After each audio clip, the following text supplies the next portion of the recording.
ba noppi mbokk yi xibaar yi dañ koy dooree ak benn gaal bu ñu ne dafa teer fële ca waax ya nekk ca Cap Vert waaye nag gaal boobule dañ ko immatriculé Mauritanie juróom benn doomu aadama ñu ne ñoo ca nekkoon terewul jëwriñ bi ñu dénk wàllum napp gi fii ci Sénégal jokkoon ak ambassadeur bu Sénégal foofee ca Praia ngir mu dem xool yëf yi naka la tëree ñu xam ndax ñooñee ay doomu réewu Sénégal la am déet ca Thiaroye-sur-Mer moom ñu ngi koy wax bu ba léegi juróom benn nappkat tamit ñoom ñoo fa réer bàyyeekoo ci ñaari gaal bu njëkk bi ñett ci nekkoon yeneen ñett demaat di leen seeti ñoom juróom benn yëpp jaar fa réer boobu ba léegi seen i mbokk leen di wër jamono ji na kilifa yi ñu dénk wàllum napp gi nee nañu am na ñaari bateau ak benn hélicoptère ak avion bu ñu jël rek ngir ñu seet nappkat yooyu le ministre bi Aliou Ndoye démb demoon na ca Thiaroye-sur-Mer gisee ak jege ñaale nappkat yooyu le jébbal nañ leen sax ñaari million ci sunuy koppar ngir dimbali leen ko Aliou Ndoye moom dañ koy déglu ci micro Salif Sow ak Asmalik Diop.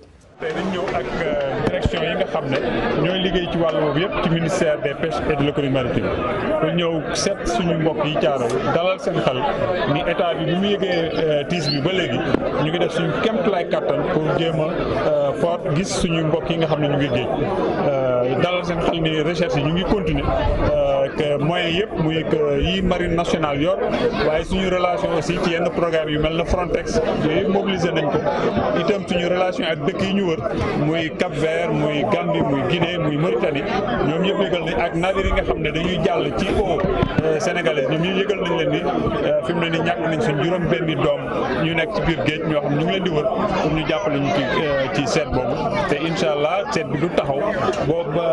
keroog ñu yàlla duñu woon a lekk suñu bopp yi. nappkat yooyu li ba ñu réeree daanaka def na fukki fan beneen ponk bu ñu junj sànq ci bopp xibaar yi muy njëgu courant gi ñu nemmeeku ni fas yéene naa am ab yokkute ci weeru décembre bi ñu dëgmal mu di ab yokkute juróom benn jàpp fukk ci téeméer boo jël waaye ñu jàpp nag kër yi nga xamante ni dañoo néew doole ñoom yokkute boobule duñ ci bokk bu ñu sukkandikoo ci directeur général bu Sénélec moom nee na nag client yooyu le booy xool daanaka ñooy xaaj yu Sénélec moom Pape Demba bi tey di directeur général bu Sénélec mi ngi doon jàkkaarloog taskatu xabaar yi léegi dañ koy déglu ay kàddoom Ibou Diouf moo ko daataan. bu ñu xoolee trimestre bu mujj bi 12 milliards la gab bi nekk état ne léegi kon 12 milliards yooyu réajustement tarifaire lañ nekk te dañu toll fu nga xamante ne nii ñun sénégalais yi dafa am benn modèle bu ñuy war a bâtir modèle bi mooy amoon nañ situation de crise yu état bi ne déet lii nag duma ko teg population bi ndaxte xëj na kon mu diis mais dama koy teg damay jël 6% yi kese ma wax leen ñu contribuer yeneen 20% yu des man ma jël ko. ñëw di ñafe di defal suñu bopp kenn jàppale wuñu kenn kii wuñu Sénégal rek ko réglé ba ñu yegg si fii am na fu ñuy war a jëm mooy wala dañuy laaj ku nekk si fu nga toll nga def effort pour ñu préserver modèle bi préserver système yi ba nga xam ne ëllëg buñ si naree bénéficier wu ñëpp dinañ si war a bénéficier wu suñu mu waree. wàllum guerre bi ñuy wax ci contrat pétrolier yi fii ci réew mi doyen des juges tey jile la war a tëj audition yi maanaam déglu gi tey nag ki ñu war a mujjee déglu mooy kii teewal Timis Corporation mooy société bi Frank Timis moom Frank Timis homme d'affaires boobule moom ak Aliou Sall dañ leen di tuumal guerre ñu ne nag dafa am koppar goo xamante ni Frank Timis jox na ko Aliou Sall $250,000 booy xayma téeméer ak ñaar fukk wala ñeent fukk ak lu teg million ci sunuy koppar. kii di Aliou Sall moo nekkoon foofee ca kanamu doyen des juges Aminata Mbaré Sow mu nga ca palais de justice Aminata ñu ngi lay nuyu. maa ngi lay fay soxna Nata. ndax xam nañ jamono ji kan moo teewal Timis Corporation ak ndax egsi na ci kanamu doyen des juges. ki ko teewal agsi na ci bureau doyen des juges bi 11h. minute moom ak maître El Hadj Diouf d'ailleurs ñoo ànd dugg ci bureau bi actuellement nag moom daa mel ni que mu ngi jàkkaarloog doyen des juges maître moom mu ngi ci biti toog di ko xaar loolu rek la ñu mën a jàppagum pour le moment moom nag dafa ñëw rek wuy ci ginnaaw bi ñu ubbee enquête ci mbirum guerre boobu li nga xam ni amoon na nee nañu ci wàllu marché contrat d'exploitation bi jëm ci wàllu pétrole te ñu tuumal ci rakku njiitu réew mi ci fàttali sax moom démb moo teewoon fii ci doyen des juge bi ngir andi également ay leeral donc pour le moment ñu ngi toog fi di xaar en attendant xool luy rusee ci waxtaan bi nga xam ne jot na ko amal ak kii di doyen des juges bi ci fàttali rek audition yi tàmbali na depuis le 4 novembre ba léegi mën na am sax ne tey peut-être mooy fin on ne sait pas dañu xalaat ne rek parce que boobaak léegi bëri na ñoo xam ne jot nañu jaar fi ci doyen des juges ngir andi loo xam ni jot nañ ko xam ci dossier boobu léegi nga xam ni benn reportage bu waa BBC sulli na te ne dafa am guerre boo xam ni jotoon na am ci contrat d'exploitation yooyu nga xam ne joxoon nañ ko homme d'affaires bi di australo-roumain di Frank Timis te tey ki ko teewal fii di ab tubaab jotaguñu xam tur bi nag ñu ngi xaar bu génn pour ñu am ci yeneen information yu gën a leer. kon xamaguñu identité ki teewal Timis Corporation. Aminata Mbaare Sow nekkoon en direct palais de justice du ñàkk kon ci yeneen jotaayu xabaar dinañ ci am leneen lu gën a leer ci wàllum ressources naturelles yi la ñuy desandi ba léegi rawatina wàllum gaz fële ca Saint-Louis. comité de veille et de contrôle citoyen nag dafa amal benn randonnée pédestre ngir ñu ne ñaax askan wi ngir ñu mën a xool bu baax a baax gaz bi ñu nar a jëlee foofule ca suuf ci atum 2021 lan la mën a jur ci wàllum lorange rawatina ci alam bi. ñoom ay étudiants ay élus locaux ak ñu bokk ci société civile bi ñoom ñoo seq manifestation bu ni mel ñu ne nag waxtaan faw mu am ci gaz boobule ngir bañ coow yi am ci yeneen réew am fii ci Sénégal. Ousseynou Diop ak Habib Seck. comité de veille ak bu contrôle citoyen di CVCC daal di amal randonnée pédestre ànd ceeg askan wi ñu bare di ay élus locaux membre organisation wala bokk société civile ak ñu nekk ci conseil de quartier yi nekk ci diwaanu Ndar Géej. mëbët bi mooy lu jëm ci wàllu gaz bi nga xamante ni fii lañ ko war a exploité ci atum 2021 Ndar Géej gi ci boppam. ci école yi ci ASC yi dugg ci groupement de femmes yi dugg ci pêcheurs yi les femmes transformatrices waxtaan ak ñoom ba nga xam ni bu ëllëg ak sibiree dañuy xam fu ñu teg suñu tànk gaz bi à Saint-Louis c'est une aubaine kon nag ñun dañu war a unir suñu ay forces pour que suba ñu jël ci suñu cër Sénégal ak moom naam wante itam Ndar daf ci am cër. adjointe au maire bi bokkoon ci ndaje bile gis ni askan wi dañu war a gis seen bopp ci wàllu gaz bi ñu war a exploité file ndaxte suba mën na am ay loraange yoo xamante ni dina ci am. war nañ si mën a profité nag pour impact négatif yooyu ñu fexe ba nga xam ne dañ koy minimiser que ba pare fexe ba nga xam ne daanu gën a dooleel impact positif yi nga xam ne mën nañ ko si am maanaam lépp luñ si mën a jariñoo pour askan bi nu fexe xëcc askan bi jot. waa société civile bokkoon ci ndaje bile ci seeni xalaat waxtaan dafa war a am ci mbir mi ndax benn jafe-jafe du am ci gaz bi nga xamante ni fii lañ ko jëlee ci waaxu Ndar yi. suñu problème bi yëpp mooy nañu fexe ba ñëpp waxtaan bu ngeen gisee tey y a tous les acteurs y a les élus y a les pêcheurs y a les citoyens même le représentant de BP était là pour dire que c'est ce que nous souhaitons pour notre pays que sur cette question ñu àndandoo ci mu am jàmm. comité de veille et de contrôle citoyen seeni membres yi dajale mbooloo mu bare lii nag la ñuy ñaan mooy lu jëm ci wàllu gaz bi ñu war a génnee fii ci waaxu Ndar yi mu bañ a am benn jafe-jafe waaye tamit askan wi gis ci seeni bopp. ñu wax ci ndox mi ak benn délégation bu liggéeykatu sénégalaise des eaux yu dem seeti xalif général des mourides di Serigne Mountakha Bassirou Mbacké ngir wax rek ci jafe-jafe yi nga xam ne ñu ngi koy dund jamono ji ak seenub ñaxtu ndax fii lekk juróom fan daanaka fanweeri fan ci weeru novembre la seenub préavis di jeex ñoom dañoo bëgg a grève li ñu bëgg mooy société bu bees di Suez bi nar a lijjanti ndox mi ci réew mi daanaka téeméer boo jël ci Paris ñu am ci fukk ak juróom. Elimane Diouf moom mooy coordonnateur cadre syndicat liggéeykatu SDE ñeena it grève sax mën na am bu fekkente ni état bu Sénégal lijjantiwul seen i jafe-jafe dañ koy déglu ci micro Mohamed Diop ak Talla Samb. tey dañu ñëw seet si xalif général des mourides ci pour sensibiliser leen won leen ne ñun liggéeykatu SDE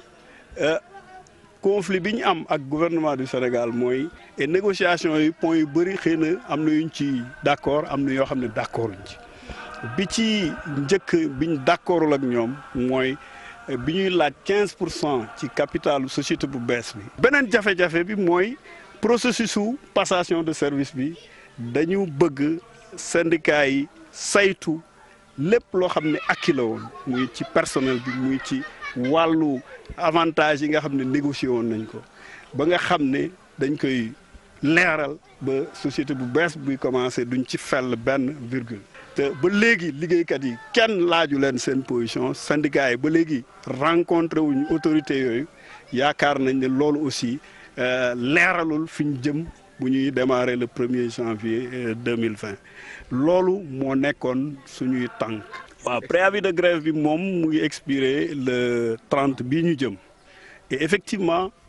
période bi période du saytu la période du ouverture ou négociation la ci ñun liggéeykat yi parce que bëgg nañ buñ demee bés amuñu solution bu ñuy dem grève aussi ñu leeral population yi li tax ñuy dem ñu leeral autorités yi li tax ñuy dem responsabilité buy am ci déclenchement pour grève tey bi ñu defee li ñu war a def yëpp yaakaar nañ ne gouvernement Sénégal mooy jël responsabilité lépp lu am ci grève boobu. di fàttali ni contrat d'exploitation bu sénégalaise des eaux fas yéene jeex fanweeri fan ak benn ci weeru décembre buñ ca noppee Suez moom moo war a nag yor ndox mi fii ci Ndakaaru.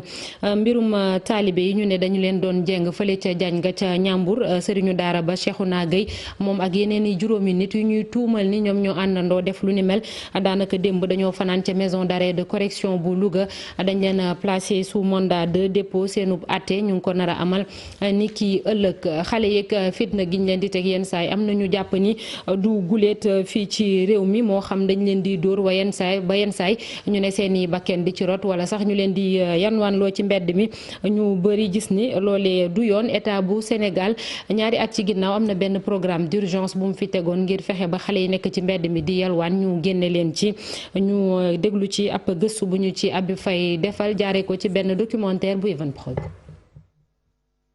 lile du tey dong yàgg naa am xoqatal ak teg métit ñi di ndongo daara yi yàgg na fi donte sax l'état wu Sénégal moom jëloon na mbir mi ngir génne leen ci mbedd yooyee ñu nekk di fa taxawaalu teewul itam ñoom taalibe yi ñi ngi gën di dund métit yi leen yenn ci seen sëriñu daara yi di teg. jour bi ma demee daara jour boobu lañ ma jéng. jour boobu. dañ maa jéng. dañ la jéng. jéng waaw. jour bi nga demee daara. waaw. jéng mooy dañ nan lañ la def. dañ maa yeewu fii si tànk sama tànk bi commencé yàqu ma daal koy dindi daw. nga daal di koy dindi daw. yaa ko dindi sa bopp. waaw. dafa doon metti xanaa. waaw. da nga ñëw rek ñu jël jéng yi rek takkal la ko. waaw sama nijaay moo ko wax moo ne dañ koy tënk après si dama sa kiiwee jéngee sama tànk yi. ñaata fan nga nekk foofu. ñetti at. jéng yi ñaata at lañ la ko takkal. dañ ma daan jéng tabaski bu jotee ñu daan may dil ma dem tabaski ji su ma ñëwee ñu jéngaat ma. sëñ daara bu mu mën a doon bokk na ci la mu war a jiital ci liggéeyam mooy fexe bay am résultat te violence boobu du am mais nag am na jafe-jafe bu ci am jafe-jafe bi boo nekkee ci société bu violent sénégalais yi nañ ma baal mais suñu société daa violent xam nga kañ lay tàmbali. fooy gis jigéen goneem gi muy nàmpal matt ko rek mu ne ko xët fóot ne ko nangam gone gu tuuti yaayam di ko xëtu di ko saaga gone gi judd ci loolu màgg ci violence boobu nga xam ne daf koo màggaale. ci xam-xamu psychologue bi gis ne lii la ñuy dund la bés bu jot waaye waajur yi am nañ ci seen wàll état wu Sénégal ca wàllam moom mënta xam benn yoon ana lan la ñuy dund bés bu jot ci biir daara yooyee. la maltraitance gis nga lii de dañ koy dund bés bu jot ba tax na itam dafay sax mujjee des ci seen xel ndax ñun xale yi bu ñu ko indilee rek li ñuy gën di gis bokk na ci dafay am ay gaañu gaañu nekk seen yaram maanaam ay cicatrices bokk na ci tamit seen dokk yi wala sax seen digg ginnaaw yi saa su nekk da ngay gis loole moom wan la ne lii ab métital la goo xamante ne bu ñuy teg ci seen ndodd la. gis ngeen lii nekkul dong ci biir daara yi la bëri na ci l'école yi nga xamante ne nekk na fa moo xam ci école française bi la ak yeneen yi nga xamante ne am na saa su nekk da ngay gis ñuy xoqatal ñi nga xam ne ñoo di xale yi du ci daara yi kese de déedéet waaye tamit saa bu ñu doxee ñun ba gis li ni mel wala sax ñu signalé ñu ko loi bi nga xamante ne woote nañu ko dafay dal sa kaw ngir xeex xoqatal keeg métit yi ñi teg taalibe yi état wu Sénégal tëraloon na aw loi teg fi booba léegi France daan na xëddeem bile mbir mi ngi gën di law. jërëjëf Habib Faye ni nga ko doon waxee sànq dañuy dalal suñu gan di imam Adama Seck nekk secrétaire général fédération nationale bi ëmb association école coranique yi fii ci Sénégal ñu ngi lay nuyu imam. ñu ngi lay fay soxna Naata. laaj bu njëkk bi imam mooy lan ngeen xam ci li ñuy wax ni moom moo xew fële ca Diagne ba ca Louga. waaw jërëjëf mbir la moo xam ne wax dëgg yàlla mu tiis la biñ ko déggee te tiis wi itam day delluwaat ci maanaam. fi ñuy tàmbalee d'abord mooy presse bi niñ ko relayé wax dëgg yàlla àggale nañ ko foo xam ne dëgg àggu fa. la ko waral itam moom mooy ki nga xam ne kii moom la ñu wax ne moom la mbir mi sabab te ñu di ko masaw moom ñam fa nekkal ñëpp suñu mbokkum sëñ daara sëñ Cheikhouna Gueye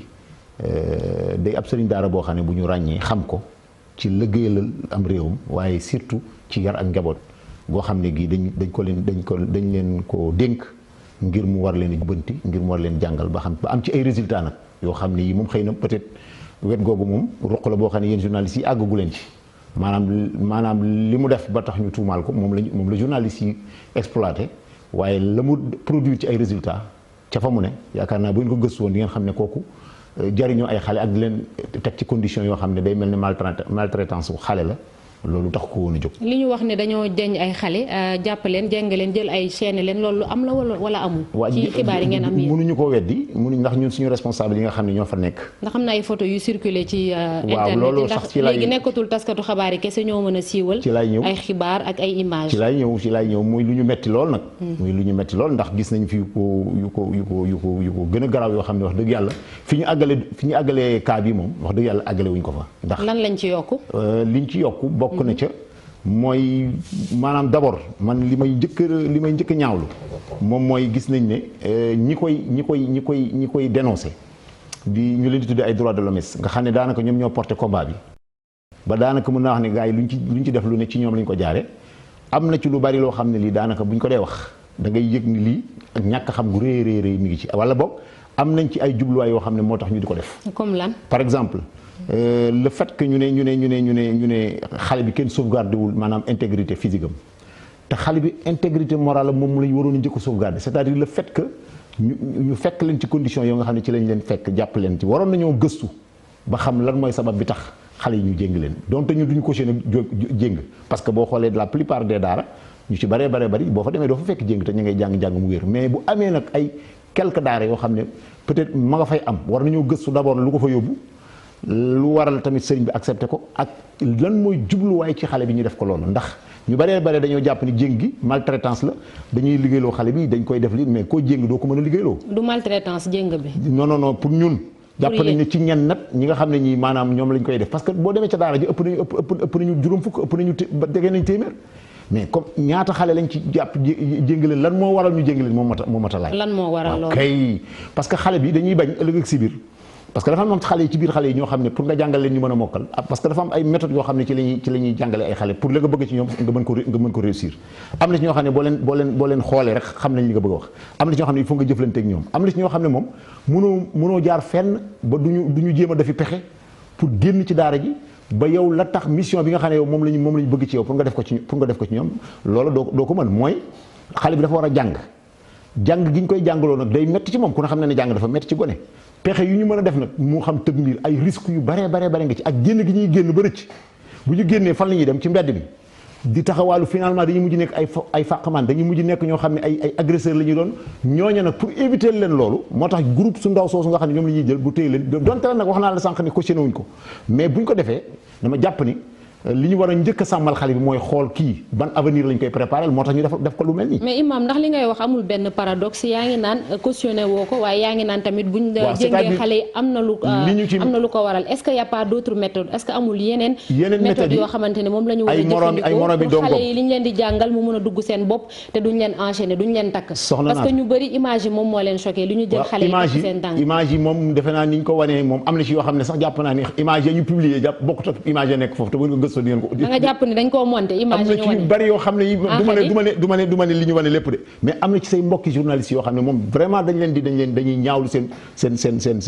liggéey parce que d'abord gëstuñ boo seetloo bi mbir mi ne tëll rek dañoo li ñu njëkk annoncé mooy daaray Kokki la te ku xam daaray Kokki li muy symboliser ci alxuraan ak fii ci biir réew mi ñu di ko accuser lu mel noonu te amu fa. est-ce que nekkul position géographique bi rek lañ doon wax mais pas daara bi ci boppam. non Kokki daara Kokki lañ wax ñi ko bind kay boo demee delluwaate ci journaux yi di nga ko gis daara Kokki lañ njëkk annoncé ginnaaw gi la ñu rectifié wu xam ne du daara Kokki ñu door a tudd ne dans la région de Louga la ci Njaaj mais waxeewu ma foofu man fi may waxee sax moom mooy c'est-à-dire li daara baax la moom duñ ko wane li daal di produire duñ ko wane mais cas yu mel nii très rarement bu amee balaa mu amati balaa nga ko dégg yàllaa xam te la koy sabab toujours dama lay wax ne dañ ci insister xale bi nga xam ne bii moom moo maanaam ñun Alaaji Malick mi nga xam ne moom la ñu am fii ci suñu réew ku mel ne Serigne Touba ku mel ne nu mu tëddee Mame Baye Niass ak suñu kilifa diine yi nga xam ne ñoom la ñu am mais ñoom daara lañ produire ci biir daara ju mel ni jii nga xam ne jii moom la ñu tey ji jàpp loxob Serigne daara bi tey jii ne ko léegi dootoo jàng fi mu nekk daara ja dañoo tumuranke parce que le fait que ñu jël ko yóbbu ko daara ja dootul amati ku leen taxawee donc man li ma bëgg ñëpp bàyyi ko xel ñu bañ a topp maanaam li ñenn ñi foog ni xëy na dañ koo jël ngir di leen exploiter wala jël xale yi di leen jariñoo parce que loolu déjà man ñu bari ñu ma jot a dégg ci presse bi dañ koy généraliser jàpp ne loolu moom mooy li am ci daara yi. mais booy wax ci presse bi aussi am na ay nit ñoo xamante ni dañuy intervenir yaa ngi koy tudd sànq muy association défense droits de l'homme ñiy sàmm ak yelleefu xale yi ay ministère de la famille donc am na acteurs yu bëri yoo xamante ni ñoom tamit ils sont sur le terrain. ñoom tamit yow boo tegee say argument ñoom tamit dañuy wax ni ñoom it ñu ngi ci terrain bi ñoom tamit xam nañu xale yi li ñuy dund moo tax ñu koy wax. bien sûr ñun gën ñu leen xam parce que yéen ñi nga xamante ni yéen a yor daara ñooy dund xale yi ñoo yore daara yi ñoo leen ñun mënuñoo jaar fenn ba gën ñoo xam xale yi lan lañ bëgg ci ñoom ñun xale yi seen avenir la ñuy préserver xale yi bëgguñu ñu nekk ay mag tey ji nekk ay délinquant bëgguñu ñu nekk ay mag yoo xam ne ay agresseur la ñuy doon mais ñaata barki démb rek defe naa li ñu fi war a wax bari na ñaata yoon lañ fi gis ay couple allemand ay italiens yoo xam ne ci ay cocaïne lañ leen jàpp mais fan la mujj dañu mujj libéré leen te yu mel noonu en général yu mel dérive yu mel noonu ci lii lay jógee su fekkente ne ñun teelu ñoo jël suñu ay matukaay ci façon boo xam ne bi mën nañ koo jël maanaam delloo si waat xale yi ci yar bi damay ci naka ak yan méthode waaw méthode yi moom seeni morom yañ fa nekkal ci daara ji am na ci ñoo xam ne ñoom kenn jëngu leen am na ci ñoo xam ne kenn dóoru leen am na ci ñoo xam ne kenn ña ngay jàngati mokkal di def la ñu bëgg ci ñoom mais benn yi nga xam ne wala ñaar yi nga xam ne xëy na léeg-léeg ñooy rëtt ngir bëgguñu njàng ndax sawar nañ dafa xaw xam nañu dafa xaw diis ñoom loolu moom moo waral ñoom ñuy def naka sodul noonu waaye dama jàpp ni le fait que ñu jàpp ni man liñ ci gën a déranger maanaam traitement bi nga xam ne moom lañu certains journalistes waxuma ñëpp mais certains journalistes am na ci ñoo xam ne gis nañ seen nu ñu koy tuddati liñ ci jot a bind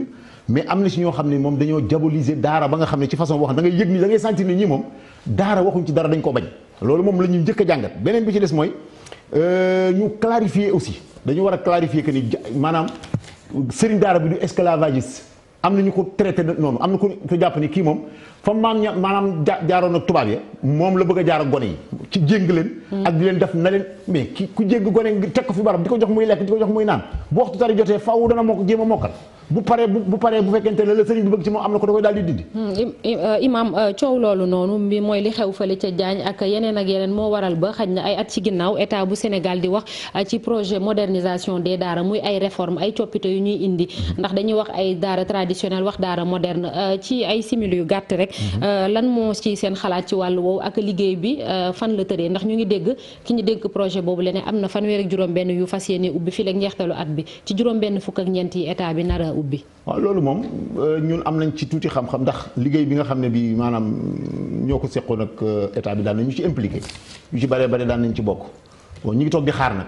wax dëgg yàlla bañ ko tàmbalee di wax léegi ak léegi mi ngi bëgg a yàgg. gis nañ ni itam mi ngi am ay jéego yoo xam ne ñu ngi koy def li des nag moom mooy jël matukaay yi ñu ci war a jël te bañ koo yemale nag foofa parce que projet la woon boo xam ne bi dañ koo tàmbali mu waroon nekk projet test boo xam ne bi bu réussir même ñun xam waaw day gën a yaatu day gën même sous région bi sax prévoir woon nañ parce que ñun ci processus bi du début à la fin ñu fekk nañ ko xam nañ nu mu demee donc dafa am liggéey boo xam ne bi tey jii gars yi ñi nga xam ne ñoo yore liggéey bi actuellement nii ñi ngi ciy def ay efforts yu mag ba gis nañ ne 64 daara yooyu ñu wax xam nañ ne déjà am na ci loo xam ne li pare na lenn li daara public la am na ci loo xam ne non public la waaye lu mu ci mën a doon ñun li ñuy sàkku rek mooy ñu jublu ci liggéey bi testé ko xool ba xam lan la war a mën a jur parce que lu bees la loo xam ne lii ba léegi ñoo ngi koy wax mu nekk ci ay phase étude ak yu bare bari tabax nañ yi ñu war a tabax mais li des mooy nañu attaquer programme bi mettre ko en œuvre su ko defee loolu bu amee yaakaar nañ ne xëy na dana jur njariñ te ñu fexe koo yaatal nag bañ ko yemale rek ci 64 daara jërëjëf imam Adama Seck di la sant di la gërëm bëggoon nañoo gën a yaatal waxtaan bi waaye waxtu wi moo nu xaw a xoj moom mooy secrétaire général fédération bi ëmb lii di école coranique yi nekk fii ci Sénégal sant ko gërëm ko bu baax a baax ci wuyu si bi ñu wëy rek ci xibaar yi wax ci campagne njaayum gerte gi léegi mu door waaye fële ca Ndoukoumane nag am na yenn ci béykat baykat yi dañoo mer bay futu ndax dañoo gis ni ñeent fukk ak ñaari dërëm yi ñu ne kilo bu nekk moom lañ koy jaayee mën na koo jéggi. am na ki nga xamante ni moom moo leen jiite sax mi ngi laaj baykat yi ñu denc seenu pepp bañ koo jaay ndax mën nañ cee am lu ëpp juróom fukk dërëm. dañuy déglu Cheikh Tidiane Cissé moom mooy secrétaire général agriculteur yu bassin arachidier ci micro Omar Ndiaye. waaw campagne bi li ci nekk mooy huiliers yi fi ñu toll nii fi mu nekk nii presque ñoom dañu am problème ba léegi fi mu nekk nii mënuñu génne agrément parce que kenn xamuñ ndax danañ demam duñ dem mais problème bi li ko indi mooy état dafa leen deful subvention ba pare les exportateurs tàkkale leen par des prix yu nga xam ne ñoom attanuñ ko mais exportateurs yi aussi dafa am chinois yi ñoom itam dañoo ñëw tàkkale leen parce que chinois yi léegi jaaratuñ ci exportateurs yi léegi dañ ñëw directement sur le terrain da nga maam di jënd gerte gi loolu moo waral dégg nga fi mu nekk nii gerte gi yéeg ci niveau bu nga xam ne loolu yëpp ci njëriñu baykat bi la mais problème bi mooy su loolu amee yëpp dafay am problème bu nga xam ne dañuy wax fuite des semences aussi mën na am fuite des semences mooy maanaam gerte gi bu koy jaayee prix bu nga xam ne dafay ngand bu ëpp baykat bi mën nay dem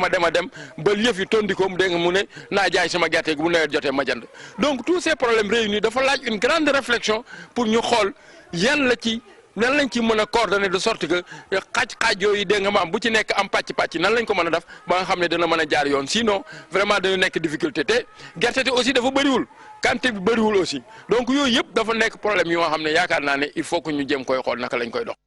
tuuti Kaffrine dem ba Fatick rawatina Foundiougne foofee wax ci wàllum tourisme bi ay jafe-jafe la ay at a ngi nii daanaka hôtel yu bëri sax nag dañu tëj ndax li ñuy dund mu nekk lu metti ay ña fa doon liggéeyee amatuñu xëy jamono ji ki jiite syndicat d'initiative promotion touristique foofee ca Foundiougne di Famara Diamé ne nag jamono ji jot na kon boog ñu jóg ci jafe-jafe yooyu lee dañ koy déglu ci micro Aminata Goudiaby ak Abdou Karim Bey. yaakaar bi nekkatu fa. tout simplement parce que toll nañ jamono joo xam ne zone boobu fi la réceptif hôtelier yi ëppee woon. il y avait beaucoup plus de campements pour comparer à d'autres zones. mais fi mu ne nii li xew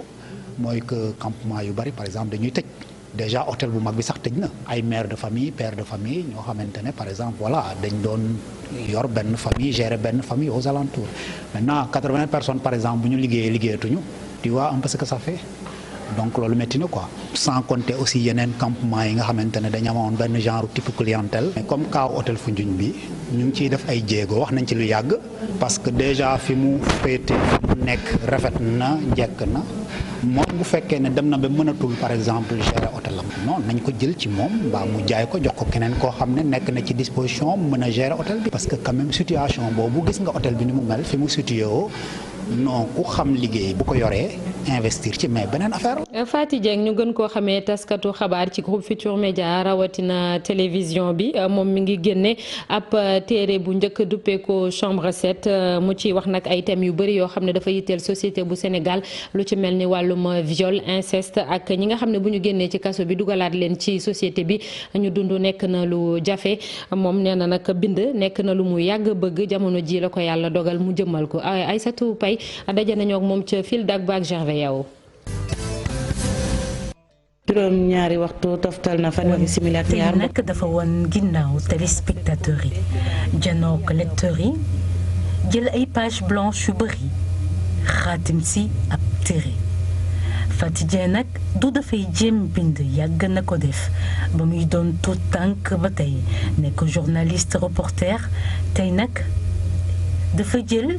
bindkatu écrivain bi may ñu ab roman. premier texte bi ma def c'était sur la citoyenneté et la décentralisation après yàlla may ma chance ma dem Mariama Ba ku nekk xam na ne il boo fa nekkee peut-être liberté maanaam dem beeg dikk bi day tënku donc bu fekkee ne da nga am passion doo def lu dul di ko nourrir di bind. titre du roman bi nag chambre 7 mu ñuy nag tënkal li nga xamante ne moo di histoire bi. muy thème mu viol inceste on en parle mais pas assez. parce que fii ku nekk xam na mbiru nëppal ci famille su viol amee li ñuy njëkk a wax mooy yow mi nga xam ne yow yaay victime bi dañ lay culpabiliser lan nga doon def ba ñu violé la wala ñu ne la par exemple soo ko waxee kan moo lay takkati parce que ñoom seen àddina yëpp foofu lañ ko jàppee. Khady Myriam mooy héroïne livre bi loolu la dund. Faty Dieng nekk ab voix autorisée mu taxaw nag di xeex ak di dénoncer li nga xamante ne mooy ñaawteef yi ñuy def jigéen ñu ne fii Sénégal du ñëpp nag mais am na foo xam ne jigéen bu xasee ba dem kaso ba turam àgg fa pour mu génn kaso bi dundaat li mu bëgg a dund dafay jafe parce que fu mu romb ñu ngi koy joxañ mi ngi ne nangam donc ay thèmes la yoo xam ne dafay laal suñu société mais aussi tamit tout n'est pas sombre dans le tableau. tomb 7 nekk roman bu njëkk mu leer nag ne yu bëre dina si topp. di ko jaajëfal suñu naataango boobule di Faty Dieng dañuy dem ba biti réew ca Mali rawatina wax ci fukk ak ñetti soldats français yu faatu ginnaaw seen ñaari hélicoptère yu daanu foofule ci benn opération buñ doon amal di xeex ay terroristes foofule ñu ne nag appareil yooyu le benn bi Tigre la benn bi Cougar noonu lañ leen di woowee bu ñu sukkandikoo ci ay xibaar yu bàyyeekoo ci Élysée mi génne ab communiqué juróom benn officier juróom benn sous-officier ak benn caporal chef ñoom ñoo faatu ci accident boobule daanaka guléet sax armée bu France di ñàkk lu ni toll ci ay soldats foofee ca Mali président ba Emmanuel Macron di sargal soldats français yooyu faatu ca Mali ñu dem ci